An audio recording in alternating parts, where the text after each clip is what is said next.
بسم الله الرحمن الرحيم. السلام عليكم ورحمة الله وبركاته، ومرحبا بكم في هذا البث المباشر. معنا مجموعة أخبار حول ردود الفعل على منع الحجاب في الأماكن العامة للقاصرات، منع البوركيني، منع الأمهات المحجبات من مرافقة أطفالهن في المدارس في فرنسا. وسأبدأ بفيديو بصراحة لا أستطيع أن أبدأ إلا به، وهو لعضو يهودية في مجلس الشيوخ الفرنسي. هذه المرأة أفحمت مجلس الشيوخ الفرنسي وكشفت لهم أنهم يتعاملون بازدواجية ويشغلون الناس في أشياء ليس لها علاقة بأولويات فرنسا. هتشوفوا طبعا في الفيديو ده كثير من الكلام، ولكن ركزوا قوي في نهاية هذا الفيديو. أول ما هذه المرأة ستتحدث عن الصليب، وهو رمز ديني بالمناسبة، القانون الذي صدر في فرنسا يتعلق بمنع ارتداء حجاب القاصرات والرموز الدينية، ولكن بشكل أساسي سيكون الحجاب. فشوفوا هذه المرأة عندما تتكلم عن هذا الموضوع في قلب مجلس الشيوخ، ولن يتركوها تتكلم إلا بمقاطعة. شوفوا معايا. Combien de femmes se baignent-elles en burkini? Nous n'avons aucun chiffre et nous discutons. Ce matin, nous avons discuté à peu près 1 heure, et là ce soir, on recommence. Alors, qu'est-ce qu'on cherche? C'est ça que je voudrais savoir. Moi, je dirais même, j'utiliserais le mot des élèves qui disent elle me cherche, il me cherche. Mais qu'est-ce que vous voulez des musulmans? Je voudrais savoir exactement. Quand c'est pas le burkini, c'est le voile. Quand c'est pas le voile, c'est le halal. Quand c'est pas le halal, c'est autre chose. Mais qu'est-ce que vous voulez? Vous instrumentalisez le burkini pour parler, enfin la cause des femmes pour parler du burkini. Madame Boyer, je vous ai déjà répondu ce matin. Excusez-moi, regardez l'hémicycle. Nous ne sommes pas les égales des hommes. Nous sommes que à peine 30% de femmes dans un hémicycle où il y a 70% d'hommes. Alors vous n'allez pas maintenant devenir l'égérie du féminisme pour combattre le burkini. Plus on poussera à bout les musulmans, plus il y aura de gens qui vont s'engager dans le salafisme et dans d'autres mouvements fanatiques, parce que vous ne les laissez pas vivre. Tout est un objet pour vous de critique, de rejet. Et jusqu'à quand vous allez continuer à agir de cette façon-là? Je vous le demande, parce que vous n'arriverez pas à... Ah bon, d'accord. Mais vous perdrez, je crois, parce que vous ne voulez pas comprendre qu'aujourd'hui, ce n'est pas seulement des signes religieux. Non, c'est aussi une revendication identitaire qui peut ne pas être religieuse, comme il peut y avoir quand même des religieuses et des religieux qui revendiquent cela comme un combat politique. Mais alors, faisons la distinction. Faisons la distinction. Nous ne voulons pas vivre séparés des musulmans. Mais c'est laïque. Quelle est la différence? Moi, j'ai dans mon bureau une jeune femme qui travaille. Elle a des croix à son cou, des grosses croix.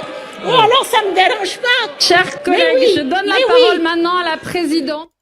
شفتوا يا جماعة لما جابت سيرة الصليب المجلس انتفض ازاي؟ هسمعكم الجزء ده مهم جدا. بصوا كده. Vivre séparé des musulmans. Mais c'est laïque. Quelle est la différence? Moi, j'ai dans mon bureau une jeune femme qui travaille. Elle a des croix à son cou, des grosses croix. Oh, alors ça ne me dérange pas. المجلس كله انتفض. المجلس كله انتفض. ليه؟ لأنه الجزئية دي هتكشف ليهم انهم بيناقشوا حاجات خاصة بالمسلمين وسايبين الحاجات الأخرى بتاعة النصارى. كله انتفض. شفتوا الصوت ضجيج. Elle a des croix à son cou, des grosses croix. Oh, alors ça me dérange pas. Chers collègues, je donne la parole. شكرا النائبة. شكرا لحضرتك. توقفي عن الكلام، فضحتينا. شفتم الكلام هذا يا جماعة؟ طبعا هي بتتكلم، بتقول كم عدد النساء اللي بيلبسوا البوركيني في فرنسا. ما عندناش أي أعداد، فقط إشغال الناس في مشاكل أخرى تتعلق به. هم يقولون هذه مشاكل، هذه الأشياء ضد المرأة. أنا لا أفهم، يعني أنت الآن تريد حرية المرأة تروح تقلعها هدومها؟ يعني حرية المرأة أنها تلبس ما تشاء، تروح تقلعها الهدوم وتقول لها أنا كده بحررك؟ هي دي الحرية على الطريقة الفرنسية. واحدة اختارت أنها تلبس بوركيني، فأنت تأتي هنا في هذا الموقف وتقول لها باسم حرية المرأة تخلعي هذا البوركيني. منتهى التناقض، واضح جدا التناقض. وبعدين في مسألة مهمة، ذكرت مسألة الصليب. هل ستمنع هذه القوانين من ارتداء الصليب؟ هم يقولون الرموز الدينية، هنا يقولون في هذا القانون الرموز الدينية ستمنع. هل سيمنع الصليب؟ أنا أقول لا، سيمنع الحجاب فقط، لأنهم حددوا في هذا القانون ما يحط من قدر المرأة، وهم يقصدون بذلك الحجاب. إنه الحجاب هم مفكرين أو لا مش مفكرين، هم عارفين إنه طبعا الحجاب ده من الإسلام، لكن هم بيحاولوا يوصلوا صورة للناس إنه كل النساء والفتيات اللائي يرتدين الحجاب مجبورات على ذلك. هم بيقولوا كده. بالمناسبة أنا تكلمت سابقا عن الطفل اللي تحول إلى طفلة، عمل عملية تحول جنسي في سن 8 سنوات واحتفل به الإعلام الفرنسي. لماذا يستطيع الطفل في هذا السن 8 سنوات أن يغير الجنس بالكامل، يصبح من ذكر إلى أنثى، ولا تستطيع الفتاة المسلمة أن تقرر ارتداء الحجاب في سن 10 أو 11 أو 12 سنة أو 15 أو 14؟ لماذا هذا الكلام؟ لماذا هذه الازدواجية؟ لماذا الفتاة في فرنسا تقرر ممارسة الجنس في سن 13 سنة ولا تستطيع المسلمة أن ترتدي الحجاب؟ هما من ضمن المبررات إنه هذه الفتاة أو هذه القاصر لا تستطيع أن تقرر في هذا السن، ممكن تكون مجبورة، ممكن يكون أهلها ضاغطين عليها. لكن البنت اللي بتمارس الفاحشة ما في مشكلة. البنت اللي تتحول إلى ذكر أو من ذكر إلى أنثى وتتخذ هذا القرار الذي يتعلق بمصيرها مدى الحياة، هذا مسموح به. هذه فرنسا يا جماعة. احنا بعض الناس قالوا لي انت ليه مركز على فرنسا؟ يا جماعة اللي بيحصل في فرنسا ده أمر جنوني، جنون. وأنا للأسف الشديد تابعت الإعلام العربي بعد هذه الواقعة، لم أجد وسيلة إعلام عربية واحدة تكلمت عن منع حجاب القاصرات في الشوارع العامة، في الأماكن العامة. رد الفعل الثاني هو لمجلس الدياثة. أنا طبعا بسميه مجلس الدياثة الذي أنشأه ساركوزي، الذي لا يمثل المسلمين وهم وضعوه ممثلا للمسلمين، يستنكر قانون منع الحجاب ومنع البوركيني. وماذا يقول؟ يقول إنه هذا الكلام سوف يحرف قانون الانفصالية عن الطريق الصحيح. يعني هو أصلا ما عندوش مشكلة مع قانون الانفصالية بالشكل الذي طرح به مؤخرا. الفكرة أنه مجلس الشيوخ الفرنسي، مجلس الشيوخ الفرنسي تسيطر عليه أغلبية يمينية. وانتم عارفين اليمين في فرنسا، اليمين في فرنسا هو زي ماكرون بيكره الإسلام وزيادة. فاستطاعوا أن يمرروا 3 قوانين أمس. قانون منع الحجاب في الأماكن العامة للفتيات القصر، عندهم طبعا القصر يعني 18 سنة فيما تحت، هذا غير موجود. الفتاة تبلغ عند أعمار أقل من ذلك بكثير. طيب، وقانون آخر يتعلق بارتداء المرأة للحجاب أثناء مرافقة الطفل في الرحلات أو في الدراسة أو في أي شيء. وقانون ثالث يتعلق بمنع البوركيني من المسابح العامة. الإعلام العربي ركز على البوركيني وعلى موضوع الأم، وما شفتش وسيلة إعلام عربية واحدة، طبعا حسب علمي إلى الآن، ممكن يكون حد نشر بالمناسبة، لم أرى وسيلة إعلام عربية تكلمت عن منع حجاب القاصرات. أهو موقع المجلس الشيوخ الفرنسي، أهو الموقع الرسمي، صوت مجلس الشيوخ على حظر ارتداء القاصرات الحجاب في الأماكن العامة. لماذا يتجاهل الإعلام هذا الخبر الخطير؟ أنا شايف إنه الخبر ده أخطر بكثير من خبر منع البوركيني. إيه البوركيني يعني؟ أنا مش شايف الموضوع يعني بهذه الخطورة. بلاش النساء تروح ترتدي البوركيني وتروح المسابح العامة، تستحمى في البيت، مع إنه ده عندهم حرية. أنا بتكلم بس إيه، إنه هذه ليست أولوية عند المسلمات. لكن موضوع منع حجاب القاصرات ده يا جماعة خطير جدا جدا جدا. إنه بنت لا تستطيع أن تخرج بالحجاب، هتلبس الحجاب فين؟ على رأي الدكتور عبد العزيز الأنصاري، هو الوحيد اللي اتكلم في الموضوع بالمناسبة. الدكتور عبد العزيز الخزرج الأنصاري صاحب قناة المجتمع، اشتركوا في قناته، اكتبوا قناة المجتمع. هو الوحيد اللي يتكلم عن هذا الموضوع. منع حجاب القاصرات هو المفروض يكون العنوان الرئيسي، ويطلع يستنكر مجلس الديانة تبعا يقول انه هذا الكلام ضد نصيحة وزير الداخلية. يعني هم الآن وزير الداخلية أصبح مصدر من مصادر التشريع عند مجلس الدياثة، هم بيسموه المجلس الفرنسي للديانة الإسلامية. مجموعة من العملاء ليس لهم علاقة بالإسلام جاءوا ليمثلوا المسلمين، ولما يطلع قوانين زي دي تضطهد المسلمين بشكل مباشر يطلع يقول لك احنا بنرفض هذا الموضوع لأنه ضد نصيحة وزير الداخلية، ويحرف قانون الانفصالية عن طريقه. شفتم هذا الموقف التافه؟ موقف تافه، يعني مش بيتعارض مع الإسلام مثلا، هذه شعيرة من شعائر الإسلام مثلا، يعني مش عارفين تقولوا الكلمتين دول. وزير الداخلية الفرنسي فعلا رفض قانون البوركيني. اسمعوا ركزوا، وزير الداخلية الفرنسي رفض قانون البوركيني في هذا الخبر، لكنه لم يعلق على قانون منع الحجاب للقاصرات. وأنا لحد الآن بقول لماذا لا يعلق أحد على هذا القانون؟ أهو يا جماعة الرابط هسيبه لكم في أول تعليق. قناة الجزيرة لما علقت على هذا الموضوع تكلمت عن منع ارتداء الحجاب خلال الرحلات المدرسية، لم تتحدث عن حجاب القاصرات. ونفس الورقة اللي هم بيعرضوها في هذا التقرير اللي انتم شايفينه ده، نفس الورقة دي فيها منع ارتداء الحجاب في الأماكن العامة للقاصرات. هو ده الخطير. انت عارف لما يكون في جريمة قتل ويصاب شخص ولا اثنين، تجد الخبر الرئيسي يتحدث عن الإصابات ولا يتحدث عن القتيل. هي دي.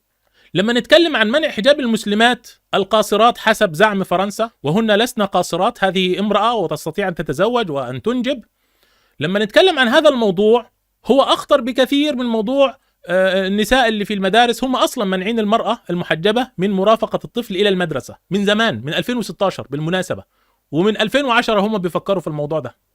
المرة دي بس في رحلات خارجية، يعني الأطفال بيطلعوا يروحوا يزوروا متاحف، أماكن سياحية كذا، فالأم بتروح مع الطفل، ممنوع تلبس الحجاب، ممنوع خلاص. مش عاوزين نشوف حجاب في المدارس نهائيا، مش عاوزين الأطفال يشوفوا الحجاب لا من التلاميذ ولا من الأمهات ولا من أي حد ولا في الشارع، عشان محدش يقتدي بهذه المرأة. ما هو لما يشوف بنت لابسة الحجاب ممكن البنت الأخرى تتأثر أو تسأل ما هو سر ارتداء الحجاب. خلي بالكم هم درسوا الحكاية. لما واحدة تشوف امرأة محجبة وملتزمة باللباس الشرعي مباشرة تتساءل، تقرأ عن الإسلام، ممكن تدخل الإسلام، أشياء كثيرة، وعندنا قصص كثيرة.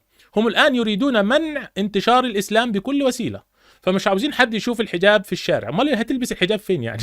لما مش هتلبسه في الأماكن العامة لحد سنة 18. والقانون القادم إذا طبق هذا القانون، لسه طبعا هيعرض في 8 أبريل على لجنة مشتركة بين مجلس النواب ومجلس الشيوخ.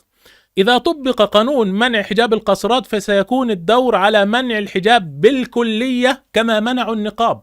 هم عملوا منعوا النقاب، ثم الآن يمنعون حجاب القاصرات، وطبعا منعوا حجاب البنات برضو في المدارس قبلها، ثم يمنعوا الحجاب لكل النساء. ممنوع امرأة تطلع بالحجاب في الشارع خالص نهائيا. ايه المشكلة يعني؟ فرنسا بلد العجائب.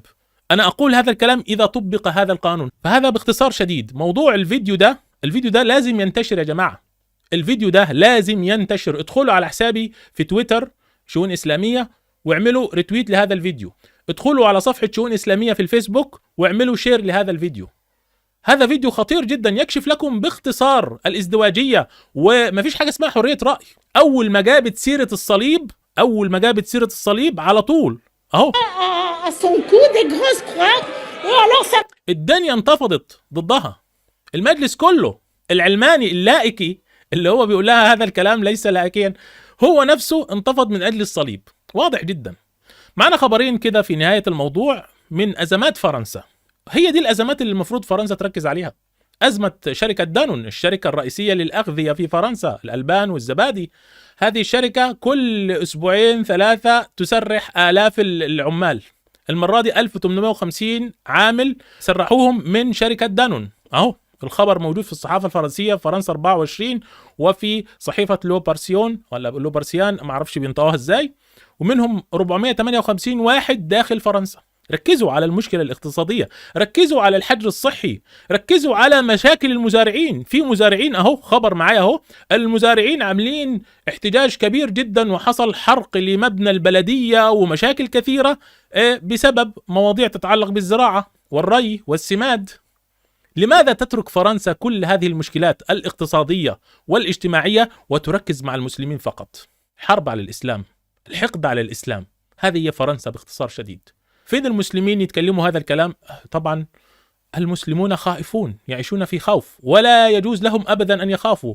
يجب أن يستغلوا ما يسمى الحرية الموجودة في فرنسا ويخرجوا ويتكلموا في كل وسائل الإعلام وفي اليوتيوب وفي الفيسبوك وفي كل مكان. من الذي سيتحدث؟ لا بد أن يتكلم المسلمون هناك في فرنسا، لا بد أن يتكلموا ويحتجوا ويخرجوا. القانون سيناقش مناقشة أخيرة يوم 8 إبريل، يعني بعد حوالي 7 أيام. يعني ممكن يصدر قانون منع حجاب القاصرات بشكل نهائي ويطبق الأسبوع القادم. ممكن يرفض وينتهي الأمر. طب يرفض إزاي ومفيش حد بيعترض عليه ومفيش حد بيخرج ضده ومفيش حد بيعمل أي احتجاج ضده؟ هو ده، لا بد من وجود ضغوط، لأنه لسه في مرحلة ثانية. هذه مسألة خطيرة. انت عارف يعني ايه بنت لا تستطيع ان تخرج بالحجاب في هذا السن، سن 18 و17 و16 و15 و14 و13؟ ايه ده يا جماعة؟ يعني المسلم مش هيعرف يعيش بشكل طبيعي في فرنسا. يعني لازم يا اما يخلع بنته الحجاب يا اما يسيب فرنسا. هتكون هو ده الحل الوحيد. حسبنا الله ونعم الوكيل. سبحانك اللهم وبحمدك، أشهد أن لا إله إلا أنت، أستغفرك وأتوب إليك، والسلام عليكم ورحمة الله وبركاته.